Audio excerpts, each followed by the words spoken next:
बांग्लादेश में शेख हसीना ने सारे विपक्षियों को जेल में डाल दिया और फिर चुनाव कराया। रशिया के अंदर पुतिन ने सारे विपक्षी नेताओं को जेल में डाल दिया, कईयों को मरवा दिया और फिर चुनाव कराया। 87% वोट मिल गए। क्या आप ऐसा भारत चाहते हो जिसमें एक ही पार्टी बचे और एक ही नेता बचे?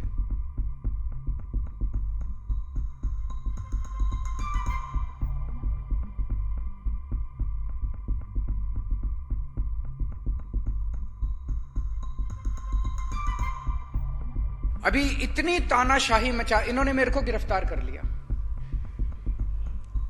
कहते हैं केजरीवाल भ्रष्टाचारी है। मेरा तो एक ही प्रश्न है, बिजली फ्री करने वाला भ्रष्टाचारी है कि बिजली महंगी करने वाला भ्रष्टाचारी है? अगर मैंने भ्रष्टाचार करना होता तो आपकी बिजली फ्री थोड़ी करता। जैसे इन लोगों ने भ्रष्टाचार कर करके सारा पैसा खा गए, मैंने पैसा बचा बचा के दिल्ली में भी बिजली फ्री कर दी, पंजाब में भी बिजली फ्री कर दी, मोहल्ला क्लिनिक खोल दिए, स्कूल खोल दिए, सड़कें बना दी, दिल्ली के अंदर पानी का सीवर का इंतजाम कर दिया। कोई भी भ्रष्टाचारी आदमी काम नहीं करता।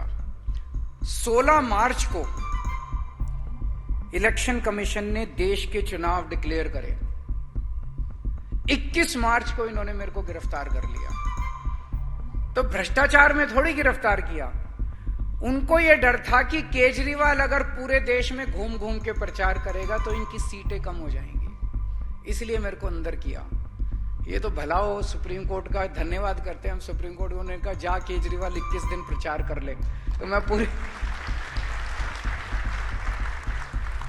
पूरे देश में घूम घूम के प्रचार कर रहा हूं। पाकिस्तान के अंदर आपने देखा क्या हुआ। पाकिस्तान में उन्होंने इमरान खान को जेल में डाल दिया, उसकी पार्टी छीन ली, उसका सिंबल छीन लिया और फिर चुनाव करवाया।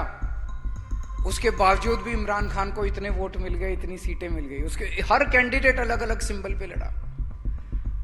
मोदी जी इंडिया में भी उन्होंने यही करना चालू कर दिया। महाराष्ट्र में एनसीपी के 2 टुकड़े कर दिए, उनका सिंबल छीन लिया, उनकी पार्टी छीन ली और कहते हैं आ जाओ अब चुनाव करते हैं। शिवसेना के 2 टुकड़े कर दिए, उनकी पार्टी छीन ली, उनका सिंबल छीन लिया, कहते हैं आ जाओ अब चुनाव लड़ते हैं। मेरे को गिरफ्तार कर लिया, हमारे मनीष सिसोदिया को गिरफ्तार कर लिया, सत्येंद्र जैन को गिरफ्तार कर लिया, संजय सिंह को गिरफ्तार कर लिया, कहते हैं आ जाओ अब चुनाव लड़ते हैं। झारखंड में हेमंत सोरेन को गिरफ्तार कर लिया, कहते हैं आ जाओ चुनाव लड़ते हैं।